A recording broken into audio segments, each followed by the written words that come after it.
एक सुंदरपुर नाम के गांव में एक सिद्ध साधु रहा करता था। बहुत सालों से तपस्या करने के कारण उनको बहुत सारी शक्तियां प्राप्त थी। वो अग्नि, जल और वायु को काबू में रख सकते थे। एक दिन तपस्या करते समय तेज धूप होने के कारण उनको चक्कर आ गया और वो जमीन पर बेहोश होकर गिर गए। उसी गांव में 3 मित्र रहा करते थे जिनका नाम था सूर्या, नल और नील। वो तीनों बहुत ही पक्के मित्र थे। वो हमेशा एक साथ रहा करते थे। वो उसी दिन जंगल में घूमने के लिए जाते हैं और जंगल में घूमते घूमते सूर्या को वो साधु दिखाई देता है। अरे नल, नील, जरा देखो, ऐसा लगता है वहाँ उस बाबा को चक्कर आ गया है। चलो चलकर देखते हैं। हाँ हाँ चलो। ऐसा कहकर तीनों भाई वहाँ पर चले जाते हैं। वहाँ जाकर देखते हैं तो वहाँ बाबा बेहोश पड़े होते हैं। सूर्या उनके पास बैठकर उनके हाथ और पैरों की मालिश करता है। नल जाकर नदी में से पानी लेकर आता है और नील उनको एक कपड़े से हवा मारता है। तभी नल उनके मुंह में पानी डालता है और थोड़ा उनके मुंह पर छिड़कता है। थोड़ी देर बाद साधु को होश आ जाता है और साधु उठकर उन तीनों को देखता है और पूछता है, मेरी इतनी मदद की तुमने, तुम तीनों कौन हो वत्स? बाबा, हम जा रहे थे तो आप बेहोश दिखे तो हमने आपकी मदद कर दी। अब आपको अच्छा लग रहा है बाबा? हाँ, अब मुझे अच्छा लग रहा है। तुम तीनों ने मेरी इतनी मदद की, इसलिए मैं तुम पर बहुत खुश हुआ हूँ। सूर्या, जिसने मेरे पैरों की मालिश की, उसको सूर्य की अग्नि प्राप्त हो जाएगी। और नल, जिसने मुझे पानी पिलाया, उसको जल की ऊर्जा प्राप्त हो जाएगी, जिससे वो जहाँ चाहे जल उत्पन्न कर सकेगा। और तीसरी, नील के लिए, जिसने मुझे शीतल हवा की अनुभूति दी, उसको हमेशा वायु की ऊर्जा प्राप्त हो जाएगी और वो कभी भी अपने मन से हवा का निर्माण कर सकता है। ऐसी तीनों शक्तियाँ मैं तुम तीनों को देता हूँ, मगर इन शक्तियों का कभी भी गलत इस्तेमाल नहीं करना। ये सब सुनकर सूर्या, नल और नील बहुत ही खुश हो जाते हैं और साधु को प्रणाम करके वहाँ से चले जाते हैं। जाते जाते उनके मन में एक सवाल आता है, अगर ये सब शक्तियाँ सच में हमारे पास हैं, तो हमें इसका सही तरीके से इस्तेमाल करते आना चाहिए, नहीं दोस्तों? हाँ, तुम्हारा विचार तो सही है। चलो आजमा कर देखते हैं। हाँ चलो। अब सूर्या अपनी शक्ति से बोलता है, सामने वाला पेड़ जल जाए, वो पेड़ बुझ जाए। तभी उस पेड़ पर बारिश होनी शुरू हो जाती है और वो एक दूसरे की ओर देखते रह जाते हैं और बहुत खुश हो जाते हैं। वो हिरण हवा में उड़ जाए। उसके कहते ही वो जंगल का हिरण हवा में उड़ने लगता है। ये सब देखकर तीनों बहुत खुश हो जाते हैं और खुशी खुशी घर लौट जाते हैं। अगले दिन वो तीनों गांव में जा रहे थे, तभी उन्हें एक चोर चोरी करके भागता हुआ दिखाई दिया। तभी नील ने अपनी हवा से उसको खींच लिया और उसे पुलिस के हवाले कर दिया। आगे जाते हैं तो कुछ लोग खेत में कुछ काम कर रहे थे, मगर वहाँ बहुत घास जमा हो जाने के कारण वो बहुत परेशान थे। तभी सूर्य अपनी ऊर्जा से सारे खेतों की घास को जला डालता है और वो उन किसानों की मदद कर देता है। अब कुछ दिन बीत जाते हैं। तभी बारिश का मौसम आता है, मगर बारिश होने का नाम ही नहीं लेती। सारे गांव वाले बहुत चिंतित होते हैं। तभी नल अपनी शक्ति से सारे गांव में पानी की बरसात कर देता है। ये सब देखकर सारे गांव वाले बहुत खुश हो जाते हैं और अपने काम में जुट जाते हैं। ऐसे वो तीनों मित्र अपने अपने तरीके से लोगों की अच्छी तरह से मदद करते हैं। एक दिन गांव में एक घर में सिलेंडर फटने की वजह से बहुत भीषण आग लग जाती है। ये बात सारे गांव में फैल जाती है और उन तीनों मित्रों को भी पता चलती है। तब वो तीनों मित्र और लोगों की मदद करते हैं। नील की शक्तियों से वो तीनों उड़कर वहाँ पर उस जगह चले जाते हैं। सूर्या उस घर में चला जाता है क्योंकि उसे अग्नि से कोई खतरा नहीं होता। वो अटके हुए लोगों को निकालने घर में अंदर चले जाते हैं और नल सूर्या के साथ जाकर उस घर में लगी हुई आग बुझाने के लिए साथ में चला जाता है। तभी सूर्या नल से कहता है, मैं उस घर में फंसे हुए लोगों को निकालता हूँ, तुम उस घर में लगी हुई आग को बुझा दो, जिससे मुझे उस घर के सदस्यों को निकालने के लिए सहायता होगी। हाँ चलो जल्दी। हाँ चलो। ऐसा कहकर वो दोनों उस घर में घुस जाते हैं। उस घर में सारा सामान जलने लगता है। तभी नल वहां जाकर अपने हाथ से पानी की वर्षा करने लगता है। सूर्या घर के सारे सदस्यों को घर से बाहर निकालता है और वो सब बाहर आ जाते हैं। सच में तुम तीनों बहुत ही शानदार और मदद करने वाले लोग हो। तुम्हारा बहुत बहुत धन्यवाद।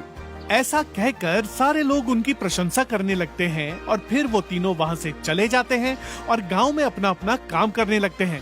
इस बात की चर्चा चारों ओर फैल जाती है और उनके गांव में उनके किए हुए काम को नवाजने के लिए कलेक्टर साहब एक कार्यक्रम आयोजित करवाते हैं। उसमें गांव के बड़े बड़े व्यक्तियों से लेकर छोटे मोटे लोग भी आमंत्रित थे। अब एक दिन कार्यक्रम का आयोजन होता है और वहाँ सारे लोग आ जाते हैं। तभी कलेक्टर साहब वहाँ पर आकर सबके सामने सूर्या, नल और नील का सत्कार करते हैं। ये त्रिरत्न हमारे लिए बहुत अनमोल है। हमें इनकी दी गई शक्तियों का आदर करना चाहिए। इन्होंने हमारे गांव की बहुत सहायता की है, इसलिए हम इन्हें सम्मानित करेंगे। कलेक्टर साहब उन तीनों को हार और शॉल देकर सत्कार करते हैं और ये सब देख सूर्या, नल और नील फूले नहीं समाते और वो अपनी शक्तियों का सही तरीके से इस्तेमाल करने लगते हैं और हमेशा लोगों की सेवा करते हैं। इस कहानी से हमें ये सीख मिलती है कि जिंदगी में कभी भी हार नहीं माननी चाहिए और सदा अच्छे कर्म करने चाहिए। किसी के बारे में बुरा नहीं सोचना चाहिए। कर भला तो हो भला। श्यामपुर नाम के गांव में एक रंगा नाम का आदमी रहा करता था। वो पेशे से चोर था। वो गांव में छोटी मोटी चोरियां किया करता था। रंगा बहुत ही रात पड़ने पर लोगों के यहाँ चोरी किया करता था। वो बहुत ही होशियारी से लोगों के यहाँ चोरियां किया करता था और चोरियां करने के बाद सारा चोरी का माल एक जगह जमा किया करता था। जमा करने की जगह थी उसका खुद का गैराज होने के कारण वो चुराया हुआ माल वहां गैराज में छुपा कर रखता था। अब ऐसे ही बहुत दिन बीत जाते हैं और उसका कारोबार अब बहुत बढ़ गया था और उसने अपने साथ 4 साथियों को भी अब रखा था और वो उसके साथ उसकी मदद किया करते थे और उसके बदले में वो उन लोगों को पैसे दिया करता था और उनसे काम करवा लेता था। काम के बदले में वो उनको बहुत खुश रखा करता था। एक दिन, अब बहुत हो चुकी है घर घर जाकर चोरी करना, कुछ अलग सोचना पड़ेगा। हाँ बॉस, आप सच कह रहे हो। अब हम ये धंधा नहीं करेंगे, हम कुछ अलग करेंगे। अरे अलग धंधा नहीं करना है, इसी धंधे को अलग तरीके से करना है। हम अब ये धंधा घर घर नहीं बैंक लूट कर करेंगे, इसमें हमें ज्यादा पैसे मिलेंगे। हाँ बॉस, ये अच्छा विचार है आपका। हमारे शहर में अब जगह जगह पर एटीएम लगे हुए हैं, क्यों ना हम बैंक ना जाकर एटीएम मशीन से पैसे चुरा ले। इस काम में ज्यादा मेहनत भी नहीं है, इससे हम ज्यादा कमा सकते हैं। हाँ बॉस, ये अच्छा आइडिया है। अब अगले दिन रंगा और उसके कुछ साथियों के साथ बैंक के एटीएम में जाकर वहां देख लेता है कि वो कैसे वहां से पैसे चोरी कर सकता है और उसे रात को चोरी करने का विचार बहुत अच्छा लगा और वो अपने साथियों से, साथियों अब हमें चौकन्ना रहकर चोरियां करनी पड़ेगी। यहाँ हर जगह सीसीटीवी कैमरा लगे हुए हैं, इसकी हमें जानकारी चाहिए और हम इसमें दिखने भी नहीं चाहिए, समझे? नहीं तो पकड़े जाएंगे। जी साहब, आप जैसा कहेंगे वैसा ही होगा। अब चलो हम रात को मिलेंगे। ऐसा कहकर रंगा और उसके साथी कुछ काम में व्यस्त हो गए और रात होने का इंतजार कर रहे थे। और रात होते ही रंगा और उसके साथी बैंक के पास चले जाते हैं और वहां जाकर देखते हैं कि कोई उन्हें देख तो नहीं रहा है ना। साथियों, यहाँ से लॉक तोड़ो और पैसे निकालो। साथी जोर जोर से हथौड़ा मारकर वहां से दीवार फोड़ने लगे। दीवार टूटते ही वो अब अंदर घुस जाते हैं और अंदर जाते ही साथी वो एटीएम मशीन उठाकर लेकर बाहर चले आते हैं। अब वो बड़ी गाड़ी में डालकर वो अपने अड्डे पर पहुंच जाते हैं। अब ऐसे ही बहुत दिन रंगा और रंगा के साथी एटीएम मशीनों की चोरी कर रहे थे और चोरी करने के बाद उनके सारे एटीएम मशीन उस गैराज में जमा हो गए थे। अब इन मशीनों का क्या करें हम इन मशीनों को बेच सकते हैं, मगर कुछ अलग तरीके से। वो कैसे? हम बेच सकते हैं? हम इसको बड़ा बनाकर उसमें हम एटीएम मशीन फिट करवा देंगे और वहां आप बैंक में बेचना, जिससे हम ज्यादा पैसे कमा सकेंगे। और हम उसमें एक ऐसा कोड सेट कर देंगे जिससे वो एटीएम मशीन जल्दी से हमें अंदर के पैसे निकाल कर देगी। ये बहुत ही अच्छी कल्पना है। हम आज ही अपना काम करने की शुरुआत कर देते हैं। ऐसा कहकर रंगा अपने साथियों के साथ बनाना एटीएम बनाने में व्यस्त हो जाता है और एक बड़ा विशाल बनाना बनाकर उसमें एटीएम मशीन की मशीन फिट करवा देता है।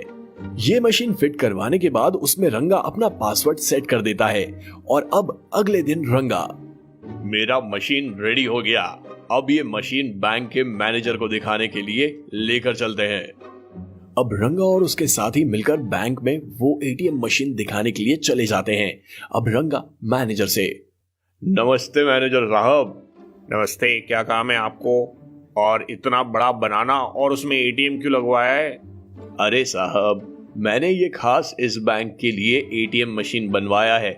हमारे शहर में कितनी चोरियां हो रही है और आपको भी पता है ये एटीएम बड़ा बनाना एटीएम मशीन कोई चुरा कर भी नहीं लेकर जा सकता।